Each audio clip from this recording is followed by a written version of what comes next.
करा, पशुपति व्रत की महत्वता दर्शा। अब पशुपति व्रत को समझ लेना। कई माताएं गलती करती हैं, कई माताएं व्रत को नए नए तरह से करती हैं। कोई कुछ बताता है, कोई कुछ बताता है, कोई कुछ बताता है। उस व्रत को आप समझ लीजिए, पशुपति व्रत। पशुपति व्रत 5 सोमवार का होता है। कितने सोमवार होते हैं? अच्छे से समझ लेना, 5 सोमवार का व्रत है। आज अष्टमी का दिन आप लोग अच्छे से समझ लोगे तो आपको फिर कोई ये नहीं होगा कि मैंने व्रत करा और मेरा काम क्यों नहीं हुआ। उसमें अपने को अपनी गलती छांटना है कि गलती कहां हो गई। पशुपति व्रत 5 सोमवार का होता है। बीच में किसी सोमवार पर यदि एकादशी पड़ जाए या कोई तीज पड़ गई या कोई त्योहार पड़ गया, कोई नवरात्रि का व्रत कर रहे हो या कोई त्योहार का व्रत कर रहे हो या कोई तिथि का व्रत कर रहे हो और उस दिन सोमवार पड़ गया, अब आपने विचार करा कि मेरा पशुपति का भी व्रत है और साथ में तीज का भी व्रत है, तो कौन सा व्रत करूं मैं? तो उस समय पर आपको पशुपति व्रत छोड़ देना चाहिए। फिर आप तीज का व्रत कर लो, या चतुर्थी का करती हो तो चतुर्थी का करो, छठ का करती हो तो छठ का करो, नवरात्रि के व्रत करती हो तो नवरात्रि के करो। 5 व्रत पशुपति होते हैं। व्रत करने के लिए जब आप निश्चित करें कि मुझे इस सोमवार से पशुपतिनाथ के व्रत करना है, जीजियों भाइयों ध्यान रखना, उस दिन सुबह स्नान करने के बाद में बड़े प्रेम से पूजन की थाली लगा लो। उसमें चंदन, अबीर, गुलाल, जो भी आप रखना चाहें, रौली, चावल, मूली, जनेऊ, पंचामृत, चाहो तो अलग अलग ले जाओ, चाहो तो एक साथ मिलाकर ले जाओ। भगवान शंकर की पूजन करो सुबह के समय पर और शिव जी का पूजन कर कर, आराधना कर कर भगवान शंकर से प्रार्थना करो, हे शिव जी, हे ओगड़दानी, हे त्रिकालदर्शी, हे कैलाशी, अविनाशी, आज से मैंने पशुपति व्रत प्रारंभ करे।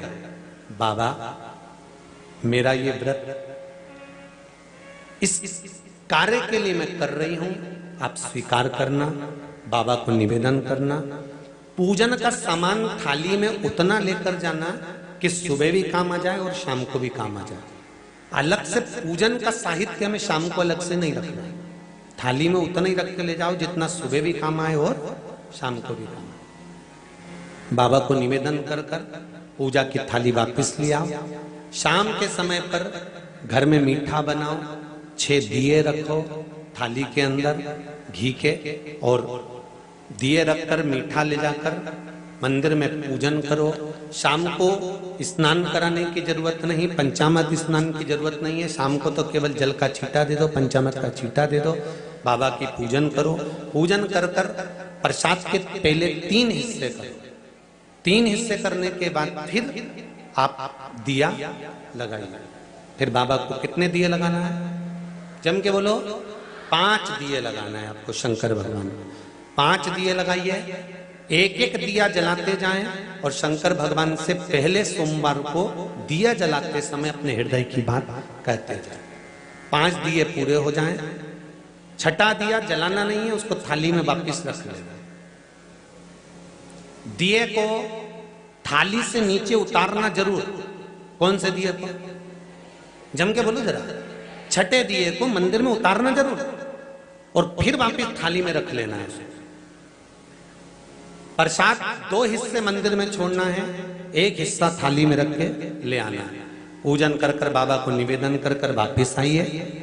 शाम को जब घर में प्रवेश करो, सीधे हाथ की ओर घर में अंदर जाते समय अपना जो राइट हैंड हो, अपना जो सीधा हाथ हो, उस ओर बैठो और बैठने के बाद उस दिए को प्रकट कर लो, प्रज्वलित कर लो। वहां पर भी शिव जी से प्रार्थना करो, हमारा यह कार्य है सफल करिएगा। बाबा से निवेदन करके घर के अंदर प्रवेश कर जाओ। भोजन जब जीमने के लिए बैठो, भोजन करने के लिए बैठो, सबसे पहले जो प्रसाद लेकर आए हो उस प्रसाद को खाइए। जो प्रसाद आप लेकर आए उस प्रसाद में से किसी को नहीं देना है आपको, अकेले खाना। उतना ही प्रसाद लेकर जाना जितना खब जाए, छोड़ना भी नहीं। सबसे पहले प्रसाद खाइए, उसके बाद में भोजन करिए। इस व्रत में सुबह आप फलाहार कर सकते हो, शाम को भोजन कर सकते हो। भोजन में ये जरूरी नहीं है कि मीठा ही खाना है, नमकीन भोजन भी कर सकते हो। बस मीठा कब खाना है, जब प्रसाद का एक हिस्सा लेकर आओ तो वो एक हिस्सा आप खाओ। उसके बाद में जब भोजन करो तो नमक का करो, कोई मना नहीं, मिर्ची का करो, पर उसमें दिखावा ना करो और भोजन करें। ऐसे 5वां जब सोमवार आ जाए, बीच में अगर कोई सोमवार छूट भी जाए तो व्रत करना, पूजन मत करना। कोई रजो धर्म आ गया, रजस्वला धर्म आ गया, कोई कार्य आ गया तो उसमें पूजन करना, पूजन नहीं करना है, उसमें व्रत जरूर करना। और जब 5वां व्रत रहे और 5वां व्रत जब रहे तो उस 5वें व्रत में जब सुबह पूजन करिए और शाम को पूजन करो तो शाम को भगवान पर 108 या तो चावल के दाने, मूंग के दाने या बेलपत्र या फूल की पत्ती, जो भी 108 चढ़ा सकते हो भगवान को चढ़ाकर एक श्रीफल 11 रुपए उस पे रखकर शिव जी से निवेदन कर कर घर पर आ जाइए, दिया लगाइए और बाबा से निवेदन कर कर प्रसाद पाइए। अगर नियम से कर लिया तो मेरा विश्वास कहता है 5 सोमवार के अंदर ही आपका काम हो जाएगा, 5वें तक पहुंचोगे। ये शिव शंभु शरणे मांगू घड़ी घड़ी दुख दया करी निदर्शन आपो। 5 व्रत पूर्ण कर, एकादशी पड़ जाए, रजस्वला धर्म पड़ जाए, कोई कारण पड़ जाए तो फिर व्रत को आगे बढ़ाए। पर 5 गिन के 5। ऐसा मेरा शिव है, पशुपतिनाथ भगवान का स्मरण देवताओं ने किया। पशुपतिनाथ के व्रत का भी उद्यापन होता है, क्यों नहीं होता? जैसे पशुपतिनाथ का व्रत किस किस ने किया, जरा हाथ उठाओ तो जरा। सबने करा है? रखो। पशुपतिनाथ का व्रत कितने सोमवार का होता है? जम के बोलो जरा। 5। कितने दिए लगते हैं? 6 दिए। मंदिर में कितने लगते हैं? 5। अपने दरवाजे पर 1। प्रसाद के कितने हिस्से होते हैं? 3। मंदिर में कितने रखाते हैं? 2। एक हिस्सा अपने को स्वयं खाना।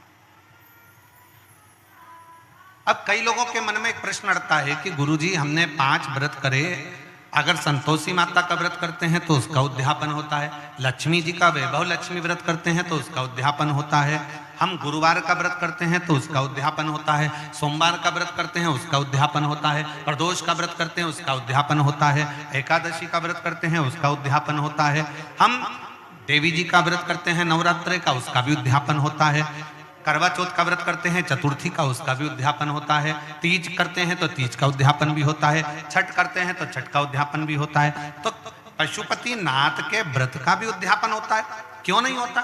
जब एक व्रत आप चालू करते हो और 5वां व्रत जब आपका पूर्ण होता है, तब 5वें व्रत पर जब आप श्रीफल, भेंट और 108 चावल के दाने या बेलपत्री या फूल की पंखड़ी या कुछ भी सामग्री, मूंग आदि कुछ भी शंकर जी को जो आप समर्पित करते हो, 108 चावल के दाने, 108 पत्तियां, वो एक साथ नहीं चढ़ाए जाते। आप सबके स्मरण में रहे कि जैसे फूल की पंखड़ियां हैं तो वो एक एक कर कर देवाधिदेव महादेव को समर्पित की जाती है। श्री शिवाय नमस्तुभ्यम, श्री शिवाय नमस्तुभ्यम, श्री शिवाय नमस्तुभ्यम, श्री शिवाय नमस्तुभ्यम, श्री शिवाय नमस्तुभ्यम, श्री शिवाय नमस्तुभ्यम, या नमः शिवाय, नमः शिवाय, नमः शिवाय, नमः शिवाय। पुरुष है तो ओम नमः शिवाय, ओम नमः शिवाय, ओम नमः शिवाय, ओम शिवाय, ओम नमः शिवाय, ओम नमः शिवाय। जिस मंत्र का आप उच्चारण कर रहे हैं, जिस भाव से आप मंत्र का उच्चारण कर कर 108 चावल के दाने या बेलपत्र या पुष्प जो भी समर्पित कर रहे हैं श्रीफल के साथ में, ये जानकर करें कि वो शंकर जी के पशुपति नाथ व्रत का उद्यापन है। और उस उद्यापन को आप 108 बार भगवान का नाम जाप कर कर भगवान को जो समर्पित कर रहे हैं, उससे शिव को प्रसन्न कर रहे हैं। अब कहा पार्वती जी ने जैसे व्रत करा और सनकादि ऋषियों से कहा कि आप इसका उद्यापन कराओ, सनत कुमारों ने कहा कि इसका दक्षिणा लगेगी। अब आप जब पशुपति नाथ का व्रत पूर्ण कर लेते हो तो दक्षिणा भी लगती है। इसलिए आपसे क्या कहा गया था कि श्रीफल के साथ में कोई भी दक्षिणा आप जो बन सके वो भगवान शंकर को समर्पित करिए, जो बन सके, जैसा बन सके, जैसा आप रख सके, जैसा आप दे सके, उसे आपसे जो बने वो दक्षिणा उस श्रीफल के साथ रखें। और 108 चावल का दाना, मूंग का दाना या बेलपत्र या पत्ती या पुष्प या जो भी सामग्री आप समर्पित कर रहे हैं वो आप समर्पित करते जाएं। शिव की आराधना करते जाएं, विनय करते जाएं, निवेदन करते जाएं, अर्चना करते जाएं, विनती करें शिव जी से, निवेदन करें शिव जी से, आराधना करें शिव जी से।